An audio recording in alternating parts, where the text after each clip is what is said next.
지난주에 우리가 봤던 본문이 어떤 내용이었는지 혹시 기억하시나요? 가장 중요한 단어가 강하고 담대하라. 내 하나님 여호와가 너와 함께 하시느니라.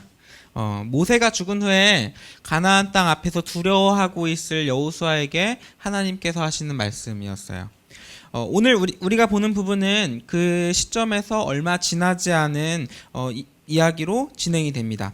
이제 이스라엘 백성들은 가나안 땅을 앞에 두고 정말로 이제 넘어가려고 하고 있어요.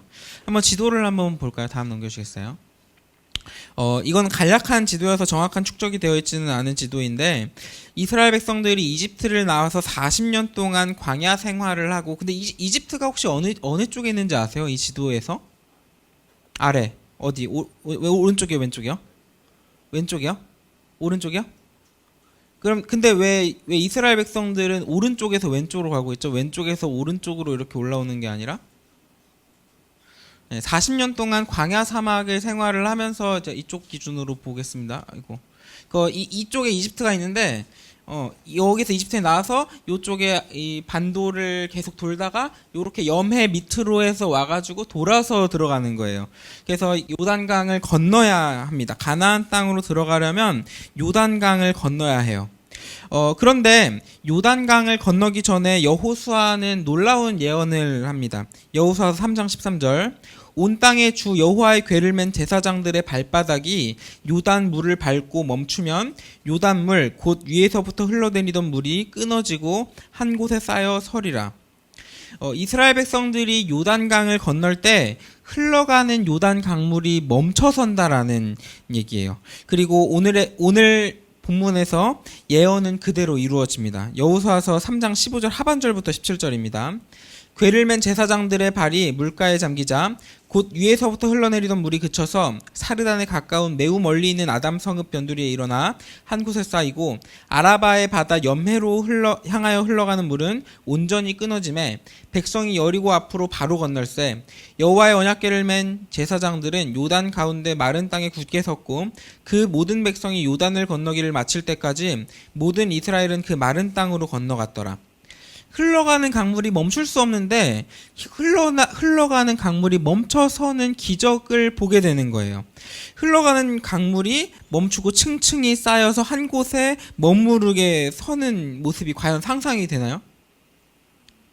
우리는 본 적이 없죠. 그림으로 표현해 놓은 게 또 있어요. 다음 넘겨주시겠어요? 네.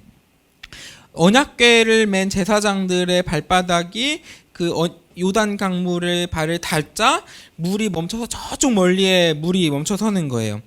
이렇게 이미지를 찾아보면은 여러 이미지를 찾아볼 수 있는데 보통 다른 이미지들을 보면은 언약궤가 서 있는 곳에 바로 옆에 물이 따로 멈춰서더라고요. 한 5m, 10m밖에 안 되는 거리에. 근데 여기서 보면 한 100m 이상은 될 것 같죠. 근데 사실은 이 물이 멈춰서는 장소가 생각보다 거리가 먼 장소예요. 그림에서 물이 멈춰서 있는 게 언약궤와 함께 눈에 보이는데 눈으로 보이는 곳이 아닌 엄청나게 멀리서 물이 멈췄을 거예요. 한번 다음 이미지 볼까요? 또. 네, 지금 이런 이미지가 보통 인터넷 찾아보면 많이 나오는 겁니다. 언약궤 있자마자 바로 물이 옆에 서는 게. 모든 백성들이 요단강을 건널 때까지 언약궤가 기다리는 거예요. 그런데 백성들은 이때 어떤 느낌이었을까요? 요단 강물을 건너고 있는 지금 요단 강이거든요. 강을 건너고 있는 백성들의 그 마음은 어떤 생각이 들었을까요? 신기해요? 네, 신기했을 거예요. 놀라워했을 거예요. 단순히 놀라워하기만 했을까요, 아마? 아마도 이스라엘 백성들은 지금은 살아계시지 않는 부모님으로부터 들었던 이야기를 떠올렸을 거예요.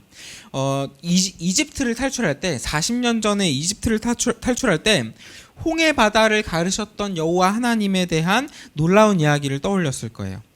매일 하늘에서 만나를 먹고 일주일에 한번 메추라기도 먹고 구름 기둥과 불 기둥의 인도를 태어날 때부터 받았던 이스라엘 백성들에게 바다가 갈라지고 강이 멈추는 이런 기적이 아무것도 아닐지도 모르겠지만 사실은 이거는 아무것도 아닌 일이 아니었어요. 왜냐하면 홍해를 갈랐던 기적을 통해서 이집트 파라오의 군대를 수장시켰기 때문이에요. 한번 출애굽기 14장의 말씀을 한번 보겠습니다. 출애굽기 14장 21절부터 23절 제가 또 읽겠습니다.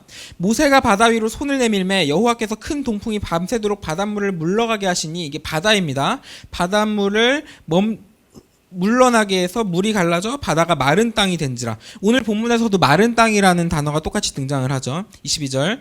이스라엘 자손이 바다 가운데를 육지로 걸어가고 물은 그들의 좌우에 벽이 되니 애굽 사람들과 바로의 말들, 병거들과 그 마병들이 다 그들의 뒤를 추격하여 바다 가운데로 들어오는지라. 지금 이집트 군대가 쫓아오고 있어요. 26절부터 28절입니다. 여호와께서 모세에게 이르시되 네 손을 바다 위로 내밀어 물이 애굽 사람들과 그들의 병거들과 마병들 위에 다시 흐르게 하라 하시니, 모세가 곧 손을 바다 위로 내밀매 새벽이 되어 바다의 힘이 회복된지라. 애굽 사람들이 물을 거슬러 도망하나 여호와께서 애굽 사람들을 바다 가운데 엎으시니 물이 다시 흘러 병거들과 기병들을 덮되 그들의 뒤를 따라 바다에 들어간 바로의 군대를 다 덮으니 하나도 남지 아니하였더라. 이집트 파라오의 전차 부대와 기마 부대가 홍해 바닷물 속에 다 수장되어서 죽게 되는 거예요. 이제 가나안 땅 사람들은 요단강을 건너면 전쟁이 예정되어 있는데, 이 부모님으로부터 들은 말씀을 기억한다면 이 이야기, 그리고 요단강물이 멈추는 이 기적은 이스라엘 백성들에게는 천군만마를 얻게 하는 이야기였어요. 왜냐하면은 만나와 메추라기를 먹고, 그게 놀라운 일이죠. 만나 메추라기 먹는 일이. 그리고 불기둥과 구름기둥을 보는 기적도 굉장히 놀라운 일이죠. 그리고 사막 한가운데서 물을 마실 수 있는 놀라운 기적들도 물론 놀라웠겠지만, 한편으로는 다른 생각을 가질 수도 있었어요. 혹시 우리가 믿는 신이 사막에서나 짱 먹는 신이 아닐까? 가나안 땅으로 들어가서 이제 다른 신이랑 직접 면대면에서 싸워야 한다면, 혹시 우리가 믿는 신이 그보다 약해서 우리가 지게 되면 어떡하지? 이렇게 생각을 할 수 있어요. 하지만 고대 4대 문명 중에 하나인 이집트 제국 파라오의 군대를 이겼던 전적은 가나안 족속과의 애정된 싸움에서 자신감을 주게 했을 겁니다. 이스라엘 사람들은 이 놀라운 이야기를 지금 우리가 읽고 있는 여호수아 성경 말씀으로 기록을 했어요. 하나님께서 기적을 베푸신 이야기를 성경으로 기록하게 하신 거예요. 성경은 성경을 읽는 독자들에게 하나님의 뜻이 무엇인지 알려주시고 보여주시는 하나님의 말씀이에요. 성경의 저자는 누구죠? 네, 성경의 저자는 하나님입니다. 그런데 우리가 여호수아서 1장부터 쭉 읽다 보면은 역사적인 사료로서의 말씀으로는 참 보기가 어렵다라는 거를 많이 느끼게 돼요. 좀 내용이 부실한 부분들이 많이 있어요. 예를 들면은 바로 앞장 여호수아 2장에서 여리고성을 정찰하러 나간 정탐꾼들에 대한 이야기가 나오는데, 정탐꾼들이 여리고성에 가서 누구를 만났는지 혹시 기억하시나요? 기생 라합을 만나요. 맞아요. 기생 라합을 만납니다. 2장 본문을 조금만 읽고 오겠습니다. 여호수아서 2장 1절 2절입니다. 눈의 아들 여호수아가 시딤에서 두 사람을 정탐꾼으로 보내며 이르되 가서 그 땅과 여리고를 엿보라 하매 그들이 가서 라합이라 하는 기생의 집에 들어가 거기서 유숙하더니 어떤 사람이 여리고 왕에게 말하여 이르되 보소서 이 밤에 이스라엘 자손 중에 몇 사람이 이 땅을 정탐하러 이리로 들어왔나이다. 2장에서 꽤 많은 비중을 차지하고 있는 내용은 정탐꾼들과 라합의 관계하고 대화를 나누는 이야기예요. 1절에서부터 시작해서 왠지는 1절을 보면은 눈의 아들 여호수아가 시딤에서 두 사람을 정탐꾼으로 보냈다라는 말로 시작을 해서 왠지 역사책에 기록될 법한 단어들로 시작을 하는데, 정탐꾼이 여리고에 들어가자마자 한 일은 기생의 집에 가서 유숙하는 일이었어요. 유숙하다라는 말이 잠을 잔다라는 말과도 같은 말인데 그냥 쉰다의 개념이 아니라 잠을 잔다입니다. 그런데 여리고에 도착하자마자 저녁이 돼서 해가 졌다라는 걸까요? 2장 5절에서 보면은 라합이 어두워져서 밤이 되었다라고도 이야기를 해주고 있어요. 그런데 2장 2절에 보았을 때 지금 보고 있죠. 2장 2절에 보았을 때 이르되 여리고 왕에게 말하 이르되 보소서 이 밤에 어젯밤을 얘기하는 겁니다. 어젯밤에 이스라엘 자손 중에 몇 사람이 이 땅을 정탐하러 들어왔습니다라고 하는 건 하루 왼종일 여리고성을 정탐하고 그리고 기생의 집에 가게 된다라는 거예요. 이른 아침이나 못해도 오전쯤에는 여리고성에 도착을 했을 거예요. 근데 정탐꾼들이 여리고성에 정찰을 하나도 하지 않았을까요? 왜 그런 기록은 하나도 없을까요? 그리고 여리고성에서 다시 여호수아에게 돌아가서 보고하는 내용도 3일의 기록을 단 한 문장으로 정리를 하고 있어요. 여호수아서는 역사적 진실을 기술한다라기보다는 주관적인 역사를 기록하고 있는 거예요. 그리고 우리가 성경이 하나님의 말씀이라는 것을 인정한다면 이것은 주관적인 역사가 아니라 하나님의 주권적인 역사를 우리에게 보여주시고 있다라는 것을 알 수 있어요. 그리고 여호수아서는 이렇게 3장 말고 다른 본문들에서 꽤 많은 시간들이 건너뛰어지고 있는 내용들이 많아요. 그런 이야기들이 세세하게 기록되었다라기보다는 시간을 훅훅 넘기는 본문들인 거예요. 그런데 우리가 오늘 보고 있는 여호수아서 3장은 조금 달라요. 이 본문에서는 엄청나게 세세하게 표현되어 있고 놓치는 부분이 하나도 없으려고 노력하고 있는 부분들이 보입니다. 어떻게 보면은 조금 심하게 많이 표현되어 있다라고 느껴지기까지도 합니다. 한번 오늘 본문을 다시 한번 읽어볼까요? 3장 16절 17절입니다. 한번 여러분들이 읽어주시면 좋겠습니다. 시작.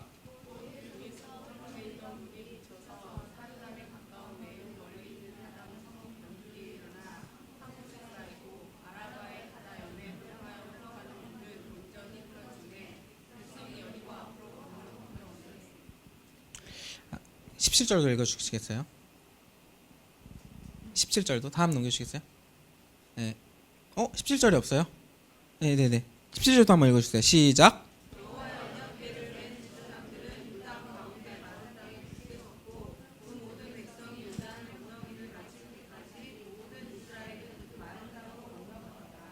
아멘. 선생님들만 열심히 읽으시는 것 같아가지고, 네. 다음에 읽을 때는 잘 읽어줍시다. 네.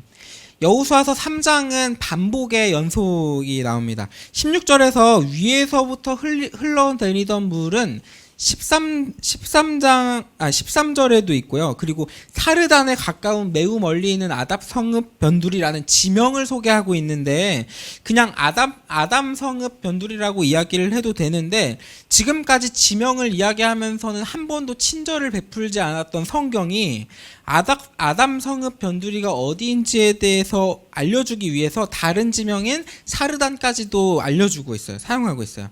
17절을 보면은 마른 땅이라고 했는데 아까 출애굽기에서도 마른 땅이라는 표현을 봤죠.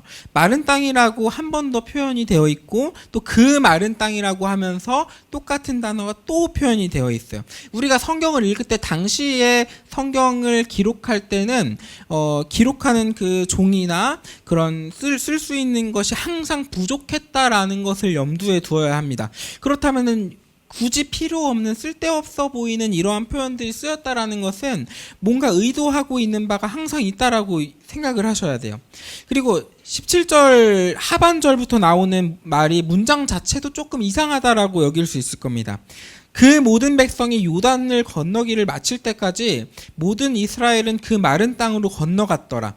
건너갔다라는 동사를 2번을 사용하기 위해서 이렇게 표현을 하는데 사실 잘 보면 이 문장을 간결하게 만들 수 있을 거예요. 그냥 모든 백성이 요단강을 건너갔더라 라고 표현을 해도 사실은 전혀 이상하지 않는 말입니다. 다른 본문도 한번 보겠습니다. 12절입니다. 이제 이스라엘 지파 중에서 각 지파에 한 사람씩 12명을 택하라. 이게 지금 3장 12절의 앞뒤를 보면은 이게 맥락에 맞지 않은 본문이에요. 이 맥락은 4장으로 넘어가서야 12사람이 택한 이유가 등장을 합니다. 근데 4장 2절에서도 또 택한다라는 이야기가 있어요. 여호수아 4장에만 연결되는 내용인데 이 내용만 3장 12절 4장을 보지 않고서는 왜 12명의 사람을 택해야 하는지 알 수 없습니다. 12절은 완전히 생략되어도 전혀 이상하지 않은 본문이에요. 13절도 한번 볼까요? 13절 한번 여러분들이 다시 읽어주시겠어요? 시작.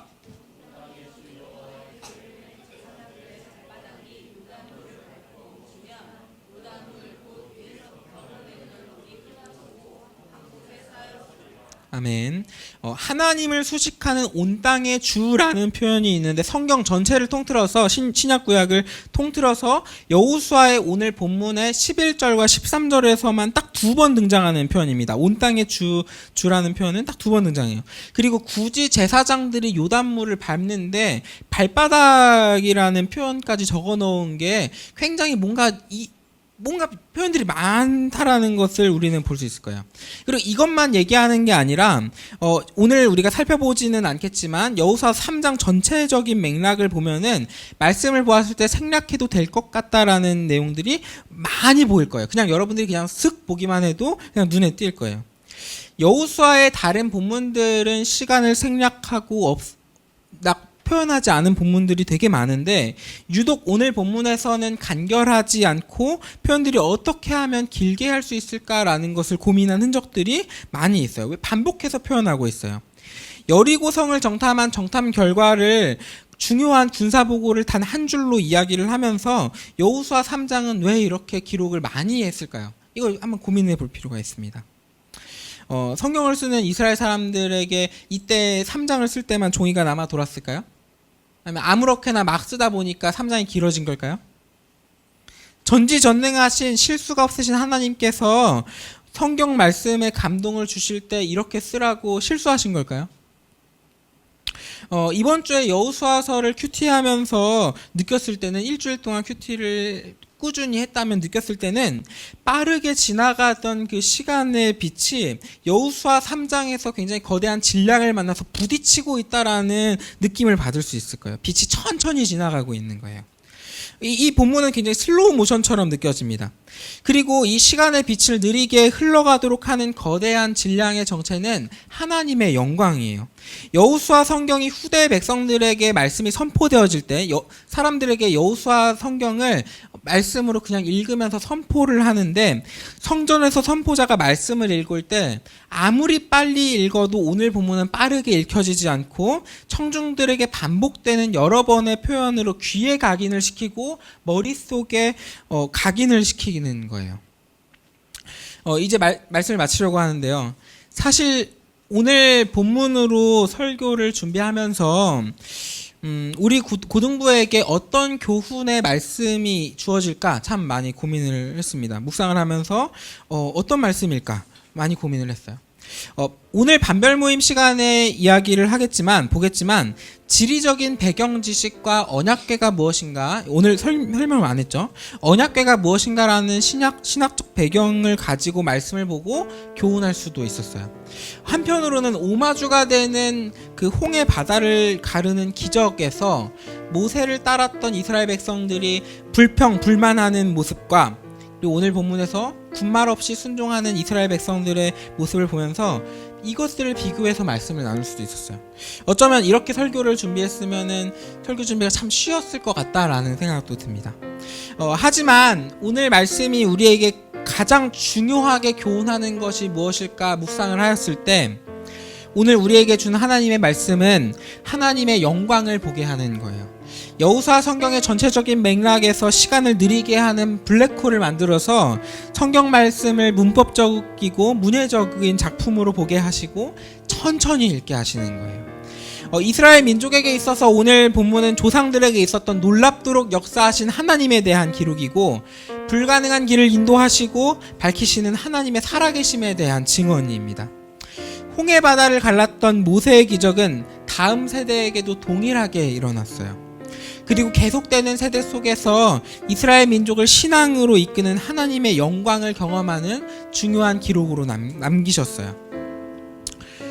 우리는 이스라엘 민족은 아니지만 우리들에게는 하나님의 영광을 동일한 질량으로 마주하게 해주십니다.